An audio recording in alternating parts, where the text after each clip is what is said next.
Thank you so much for tuning in to A Time of Inspiration.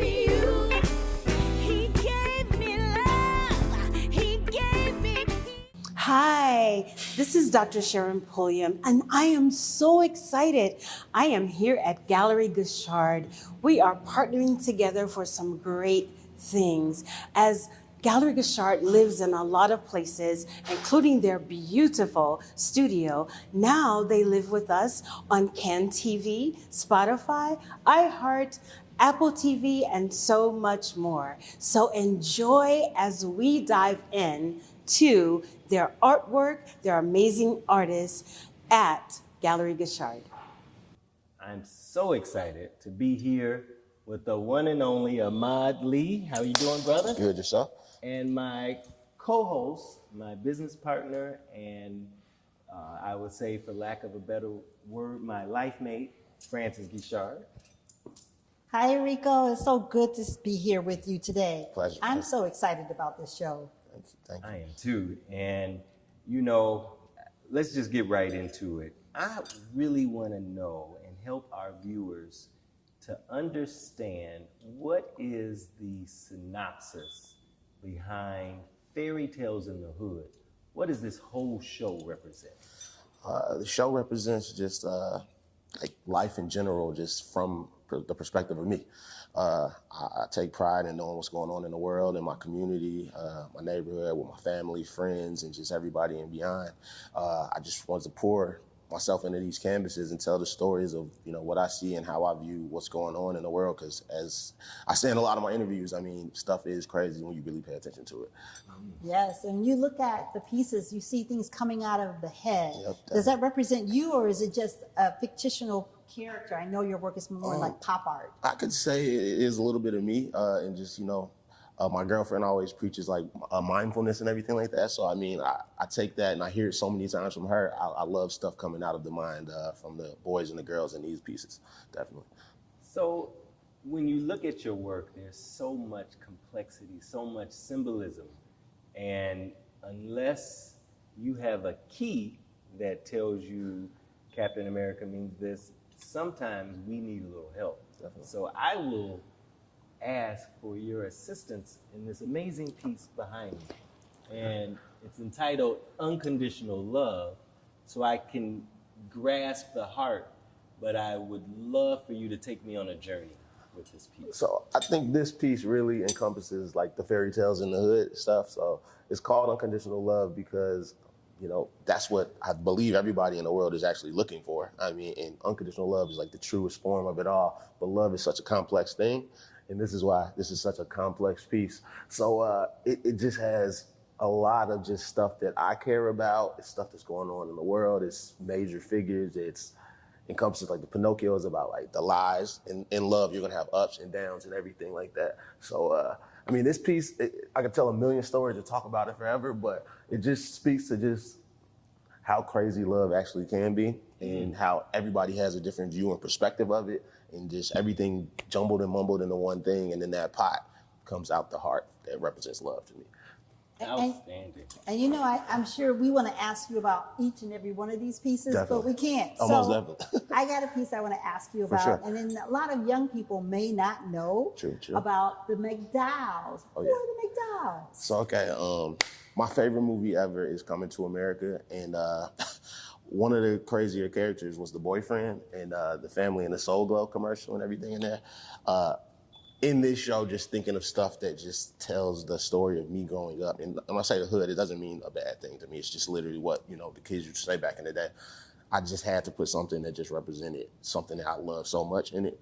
But I basically just took the main character, the boyfriend, and made him into a smaller angel and wanted to hang him over the McDowell sign that just encompassed the cool parts of the movie to me. Yeah, Coming to America, that was a great movie. So the McDowells, I love that, to see that. Thank you. So through history, artists have documented history through art. They've helped us to know really what was going on. And I think your perspective is straightforward. Yep. It's no lip service. You just tell it like you see it. There's a painting in the front window that has a Superman, a black Superman. Yeah. What is that painting? That paint is all about like representation. And growing up, I mean, there were black superheroes and everything like that, but the majority of them were white. And even now, the dialogue around taking white characters and making them black in some of these movies, it just causes such an uproar. You'll go on Reddit, you'll see all these subs, and you'll see people commenting and going crazy and writing stuff, saying that like we're trying to blackwash history when so much of history has been whitewashed. I kind of just took my chance to actually just show, you know, black people and black kids, especially, like what it would look like. So it's titled Meet the Browns, and it's like a play on the Justice League, but it's mixed with Marvel and DC. But every time I get to talk to kids, it's always about like showing them you can do it too and everything. And just being seen actually helps people, you know, get the actual confidence, you know, be themselves and see a higher version of themselves. So that piece kind of owed to that. That's awesome. And there's another piece, you know, you talk about things that are going on today, and you know the world actually is changing very rapidly. Yeah.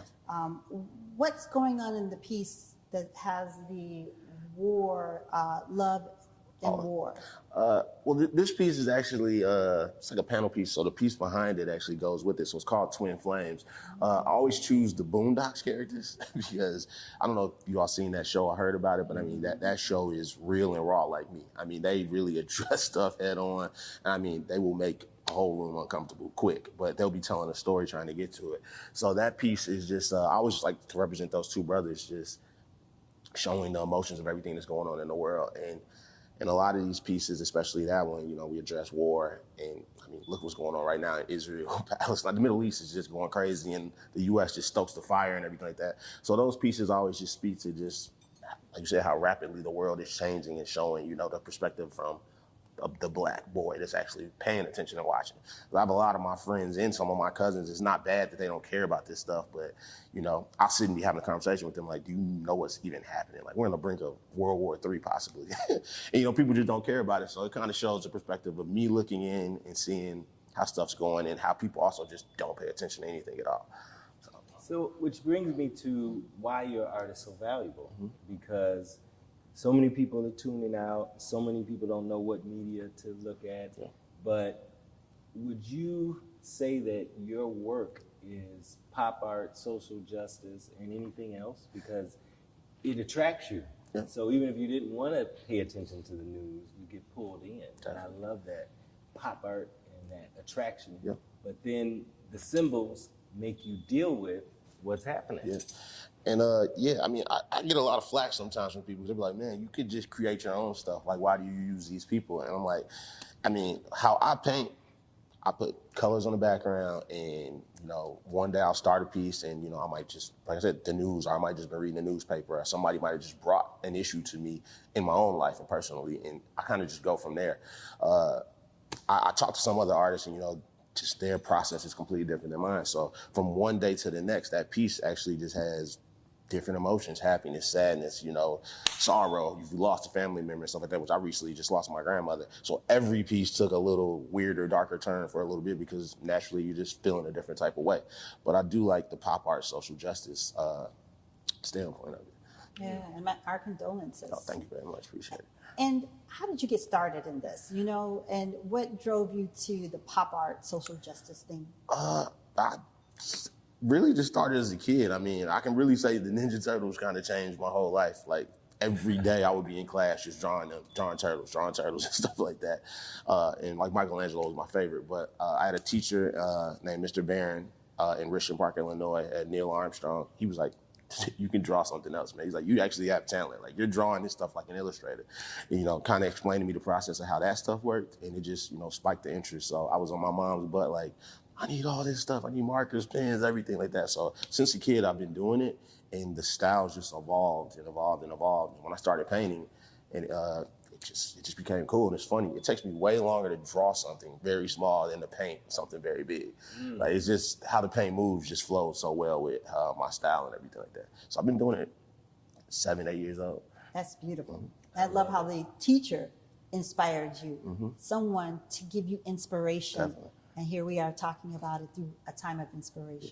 I have another teacher. Actually, on every single one of these pieces, my art teacher from high school, who also poured into me. I mean, he gave me a lot of game, but he also put his money where his mouth was at. He passed away, maybe 11 years ago, something like that. But he came to my first show, got to see me actually doing some big stuff. But every piece, it says, "Rest in peace, Mr. Mayor," like scribbled quick and stuff like that. So, you know, people aren't just like, what the hell is this doing on the back of my piece? But I always give him an O because he really poured into me and a couple of my other artist friends at my high school. That's beautiful. This is my last question. Right now, we're living in a pretty crazy time politically, a lot of Definitely. daily news. Do you believe your work is better when the world is crazy? I think it gives me a lot more inspiration to do stuff. And the crazy part, I think every day it is crazy. I mean, you watch the news especially, it's like, all right, they'll give you 3 to 4 good things, and they're like, hey, somebody broke in somebody's house, somebody got shot, there was an accident, somebody dying somewhere and everything like that. So I think, yeah, the work is always better when the world is crazy because it gives you more stuff to think about in the process and everything like that. And me being, I have a child and everything like that, so it's like, he's very young, and it's like, it's crazy because by the time he's 5, 6, 7 and can process his own thoughts, it's like, you got to teach them and let them know, like, you know, you got to ground yourself. You have to take care of yourself in this crazy little pool of madness. So, yeah. So does this, I know I said that was my last question, but does this process of you taking in the news and then expressing it help you deal with the world? Yeah, I think it helps me daily just dealing with my core because one thing I realize is like, yeah, I can process and see everything that's going on in the world, but although it might not affect me right here, you know, it'll teach me in this small pool how to keep control in the chaos in my own circle. So I always try to take care of what's here and what I can do. And then, you know, I can know what's going on, but I travel a lot. So that's another reason why I actually keep tabs on everything. But I think, yeah, the madness in the world and how I process it and think about how that affects other people in different places makes my world a lot safer and calmer. And I think that's why it's important for people to view your work, but also purchase your work and have it at home because these stories help us all heal. Yeah, definitely. And that's what art does. And art really helps us, takes us to another place, whether it's, you know, dark or deep or beautiful and lively. You know, we really need to embrace art, and your art is doing that for us. And so we appreciate you. Thank you. And thank you for your talent. I'm so happy they inspired you to do this and that you continue to do it and that you're making amazing inroads. Thank you very much. And I'd just like to say we've already got one pre-sale, but if you don't remember from last year, this is an extremely hot, talented artist, but more importantly, he's doing something that I haven't seen in Chicago, around the country, where he actually can make me laugh at what's happening in the world today, which sometimes we need a little laughter to help us process the craziness. And I think that is another example of how fine art is as much about decoration as it is about mental wellness. And this is another example of that. And with that, I want to say thank you. Francis, I don't know if you have any. No, I just want to say thank you, Ahmad, Rico the Great, because you truly are great and your artwork is amazing and spectacular. And I'm hoping that everyone will enjoy your work and they'll be able to catch it at www.galleryguichard.com on our website and be able to see more. And we look forward to sharing this amazing show, not just at the Metropolitan Museum of Life, but also on the Time of Inspiration and the many outlets. So please spread the word about where we are and where we're viewing, and we'll continue to share those amazing viewing dates as well as more exciting work by this amazing artist. Thank you, and see you next time at Gallery Guichard. Hi, this is Dr. Sharon Pulliam, and I am so excited. I am here at Gallery Guichard. We are partnering together for some great things. As Gallery Guichard lives in a lot of places, including their beautiful studio, now they live with us on Can TV, Spotify, iHeart, Apple TV, and so much more. So enjoy as we dive in to their artwork, their amazing artists at Gallery Guichard. Thank you so much for tuning in to A Time of Inspiration.